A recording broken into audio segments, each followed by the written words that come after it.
Alexander Graham Bell was a teacher of Orsh at Boston University and a mentor of hard-hearing kids.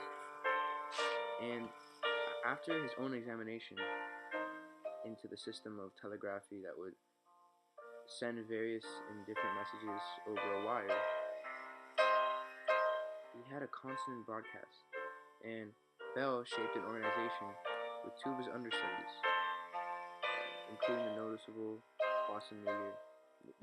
the Boston legal advisor, Gardner Hubbard, to reserve his examination in return for shares of future profits.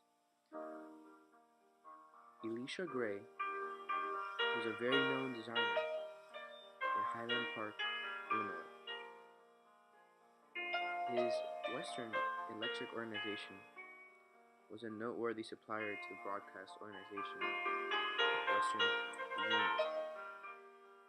In 1874, Bell was against Elisha Gray to be the first to develop a consonant telegraph. Elisha Gray had a patent on the creation of a phone. Extracts from Elisha Gray's patent was on Alexander Graham Bell lab scratchpad. And this section of March 8th showing similar writings. In the mid-year of 1874,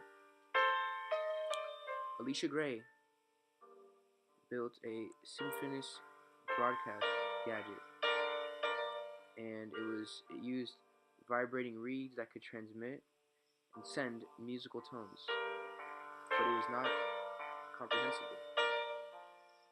And in December 1874, he showed it to people in general at the Highland Park First Presbyterian Church. On February 11th, 1876, Gray incorporated a graph for a phone in his journal. On February 14th, Gray's legal advisor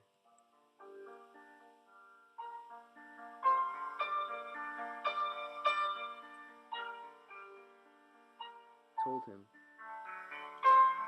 about the items at hand.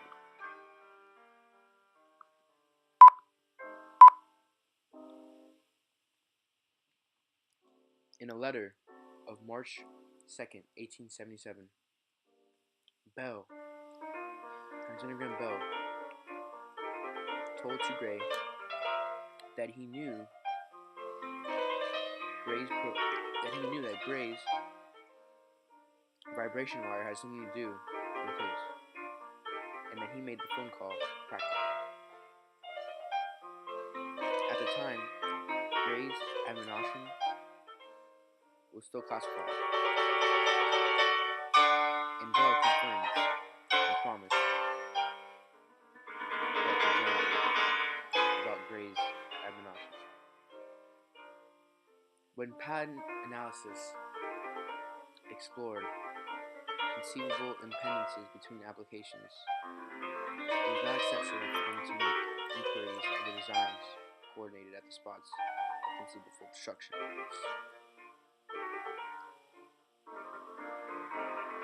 Wilbur made an oath on April 8th, 1886, and conceded that he was drunk and owed cash to his longtime companion in civil engineering, Marcellus Bailey, who also happened to be Alexander Graham Bell's legal advisor.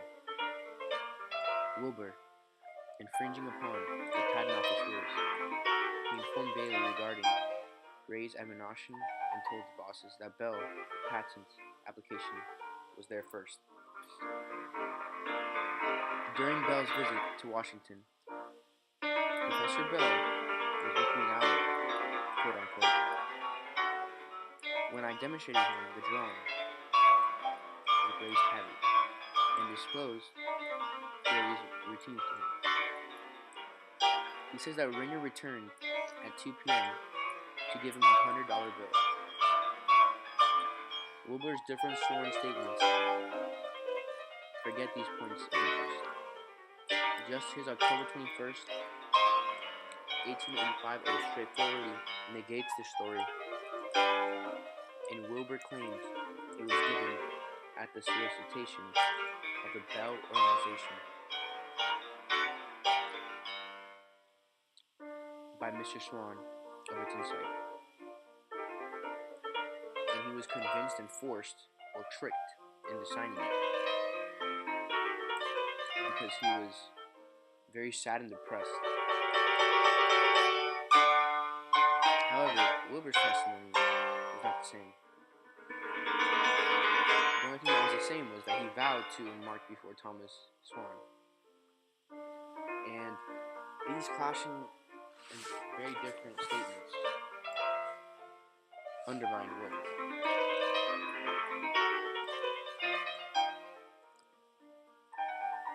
Alexander Graham Bell had experience in utilization of fluid transmitters. He was very accustomed to when it came to fluid transmitters.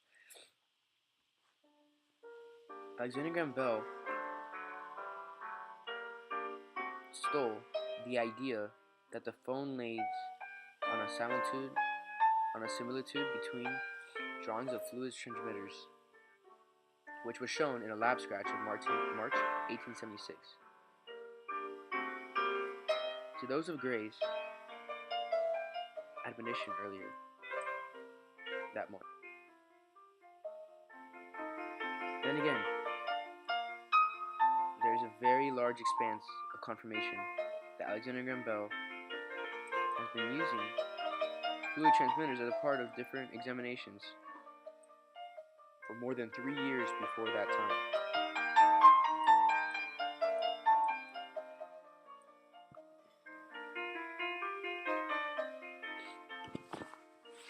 Bell had a very important interest and focused very much on different designers trying to add different items to a talking machine. He had been prepared in phonetics, and he had a very profound comprehension of how humans were able to communicate by the mouth, and how the ear projects the sound and how it absorbs it. While he was a circuit repairman, for example, Reyes, Gray, and Edison utilized represent the moment of true streams in their endeavors. Bell comprehended acoustics and wave hypothesis and connected his learning to comparable to work in his electric examinations.